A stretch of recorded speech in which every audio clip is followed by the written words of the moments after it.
Good morning, family. Happy Tuesday. Thank you guys for being here. It's another day, another video.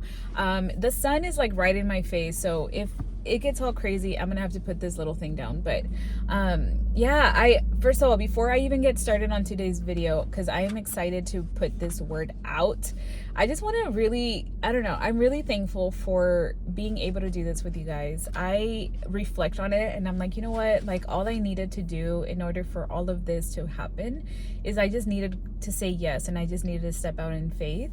And like, look what the Lord has done. Like, we are almost at 6,000 subs. The other day I looked at the YouTube analytics and there's been, I think the latest that I saw was like 275,000 views on the stuff that I put out. And I'm like, that's amazing, because that's 275,000 people that have been able to hear the word of God. And so like I say in most videos, right? This is all for God. He gets the praise, he gets the glory in all of this.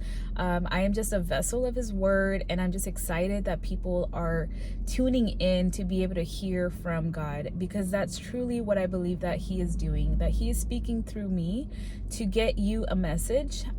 God talks to us every single day. We just need to be open to receive that and have faith that he does talk to us. So anyways, I also noticed that there is about 12,000 of you that continue to look at my videos, but you're not subscribed. So please subscribe. Let's get this community, I have this vision for this, and I want people to be able to hear the voice of God in these messages. And I just, if you're tuning in, it's for a reason. So just subscribe.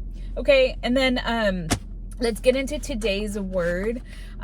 So I have mentioned in previous videos, I am reading Joshua right now, and I am currently in Joshua. Well, I kind of got from like 14 through like 17 today.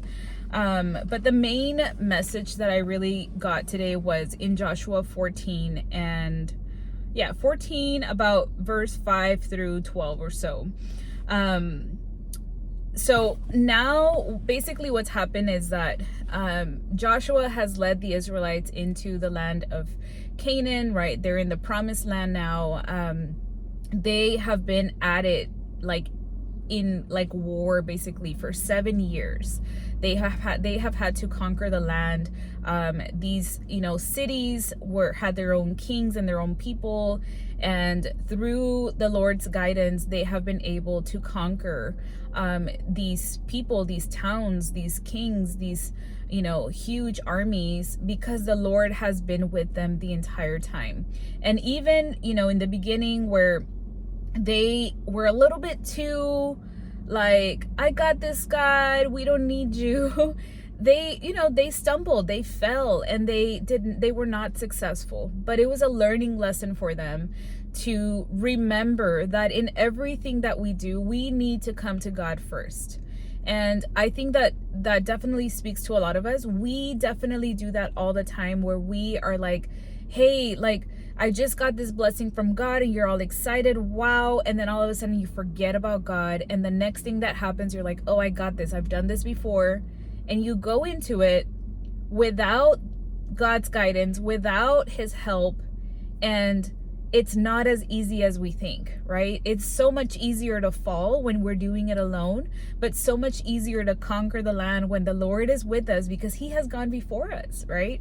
So that's just a little nugget, but I wanted to remind you guys where we are in the story. And so this, now in Joshua 14, they are basically dividing the land to the 12 tribes, right? They are saying, okay, this is for you, this is for you, this is for you. But I love how in Joshua 14:5 it says, so the land was distributed in strict accordance with the Lord's command to Moses. It's something so minimal, so small in there, but it says it says strict accordance with the Lord's command. And it's basically saying that the land was divided exactly how God had commanded. Like, God can be so good at giving us instruction, and it's just for us to follow that instruction according to what he says. And I know some of you are going to be like, but when? How does he tell you something so exact? I feel like the more that you get into a relationship with the Lord, that you can hear his voice, that you can start seeing things in the world, like on a spiritual level, where you realize that things are not coincidences, you will be able to see just how precise or how specific he is about his instruction. And I loved how it said, Joshua followed the Lord's command exactly. Like, he's one of the great leaders in the Bible, right? And I think that most of us, we get sometimes so, like, we get to the almost, like, oh, God wanted this and I'm almost there, that's good enough, right? Like, we don't follow through to do the exact thing, because we are like, if it's just enough, like, we get complacent, right? Like, that's kind of what I want to say. Like, we get so complacent that we end up doing it our way, and we're like almost there to follow his instruction, but we kind of fall short of that. And so I started wondering, like, why do we do that? You know, and I think a lot of us do that because we just get lazy. We get lazy. We start feeling like, it's too much. It's too hard. Like, I know he's calling me to that, but like, I'm almost there. This is good enough. Like, I know you guys know what I'm talking about, but I've been there several times where we just lack the discipline. We lack the full, like, surrender to him. Like, we need to devote ourselves fully to God. We need to say, God, I can't do this alone. Whatever it is that you want me to do, like, use me, right? Empty me out of anything that is mine. Don't let me be controlling any situation, and let me do your will. And let me do your will fully, according to your command, right? I heard a podcast yesterday, and let me just, like, think about how they said it, but they said, you know, the reason that people have problems with control, and like the fact that we need to control, is because we don't want to give anybody else the credit.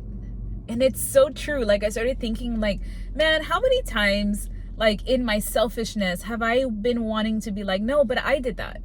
Like, you want to get the credit. You want people to be like, good job, like, pat on the back, great, you did great.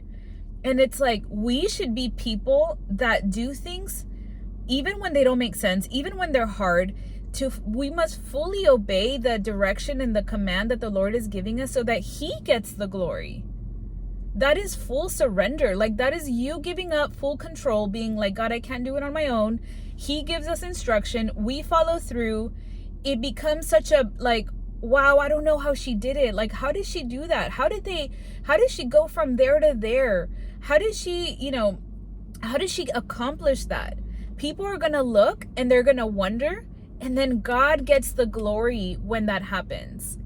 And so, yes, we get to the point where we want it to be easy. We want that command that he's giving us to be easy. Like, whatever vision God has given you, or like whatever, I don't know, whatever thought he has been giving you about something that he wants you to do.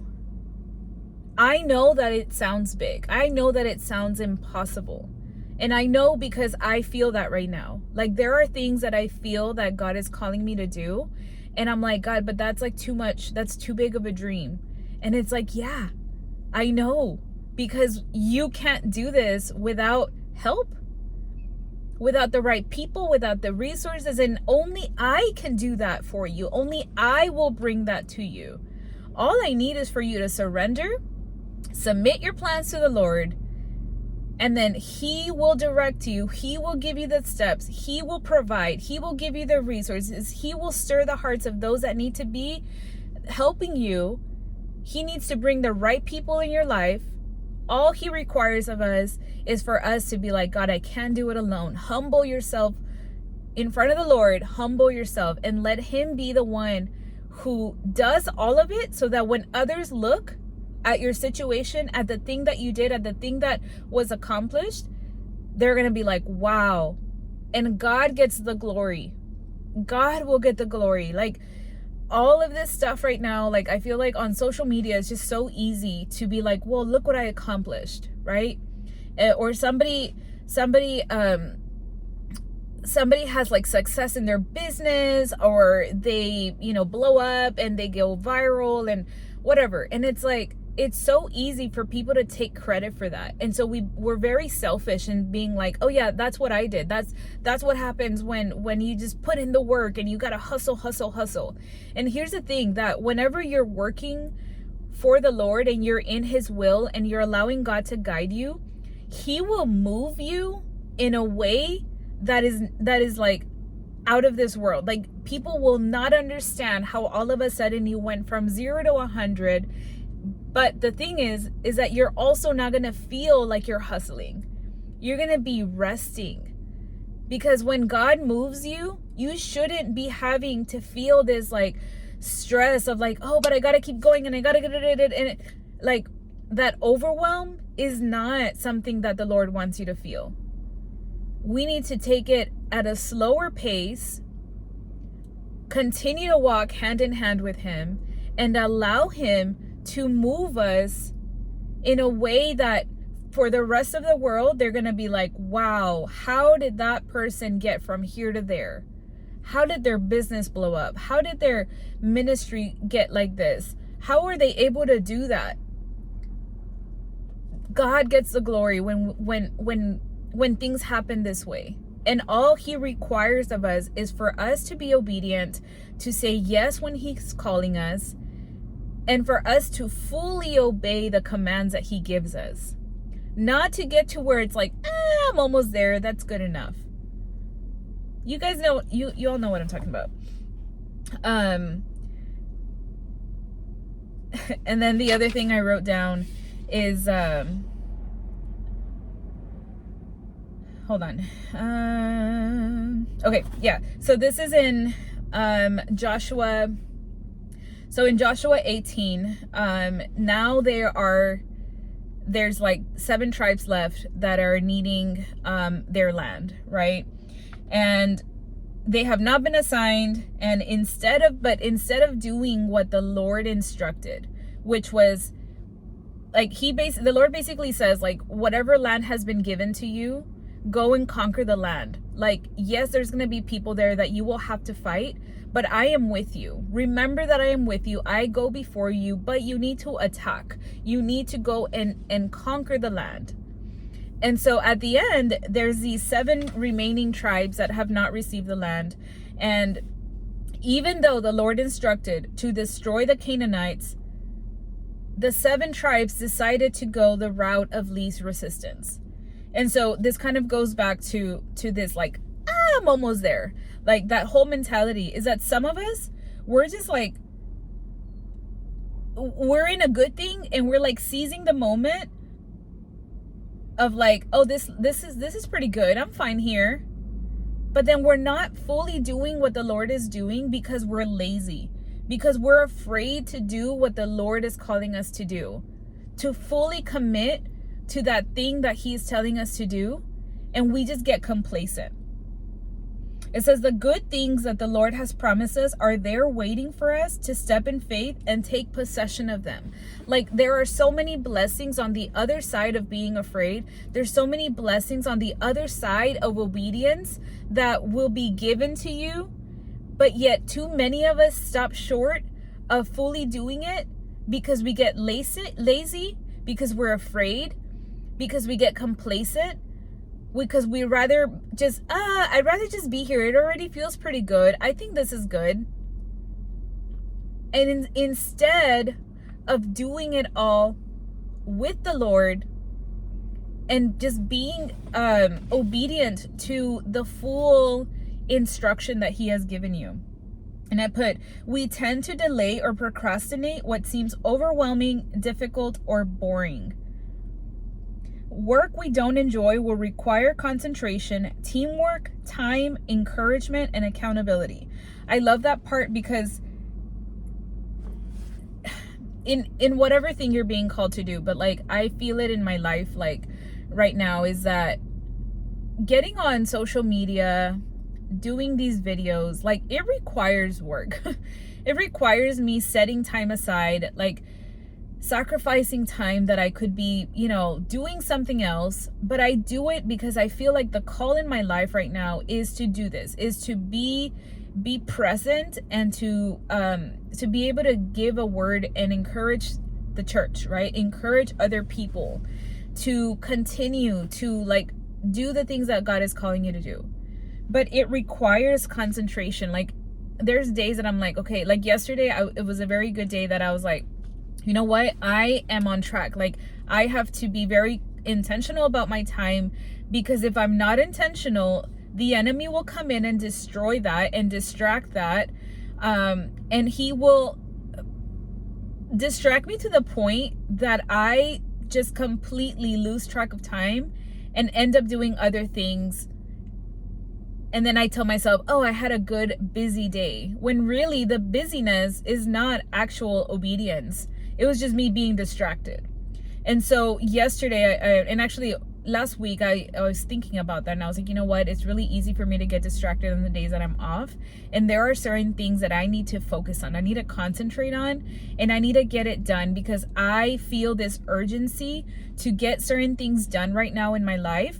And I am like leaving it up to chance, or leaving it up to how I feel, or leaving it up to like distraction. And all of a sudden the day has gone by and I didn't do any of that. And we need to sometimes have people in our life, and actually not sometimes, we should have somebody in our life that keeps us accountable, that will encourage us. Like that's why I do these videos. I need to encourage you to not only start and be obedient to what God is calling you to do, but also to continue to do it. Continue to do the good work that He has told you to do. He will give you the endurance to go through the days that are hard, that you want to give up. Like, no, we need to have that accountability, that teamwork, that community of people that are like, we're here to do God's will for our life. Like that is period. Like that is what we're here to do. And the last part that I'll mention, it says, when we continue to put it off, it shows our lack of discipline, poor stewardship of time, and disobedience. Like that was a conviction that I needed. I have been praying for God to give me like the strength and endurance to finish my functional medicine certification, because it is a lot of information and I love it so much that I either am taking it at like a turtle speed pace, and then I get distracted, or I'm just not doing it. I'm not being like a good steward of my time because I'm doing something else that maybe shouldn't be done. And this morning when I read this, I was like, yes, I know, God, that I need to make sure that I'm more disciplined and that I'm stewarding my time well. Like, Lord, thank you for giving me 2 days out of the week where I can like fully focus on doing the things that you're calling me to do. And yet I am wasting time sometimes doing things that don't advance this thing that I'm being called to do. Does that make sense? Why are we like this? Because it's so easy to get distracted. Like, you are not alone. The enemy puts traps everywhere in our day. Like, I don't know if you all have ever had a time when you're like, okay, I'm going to get all this stuff done. Like, this happened to me last week on Monday. I was like, okay, I had all these plans of things that I'm gonna do, and then my daughter got sick, right? So I'm like, okay, well, I can't do it because my daughter was sick. And if you think about it, like, okay, yes, like take time off when it's needed, right? But I also feel that even in situations where something randomly comes up in your day, like there is still ways for you to steward your time well.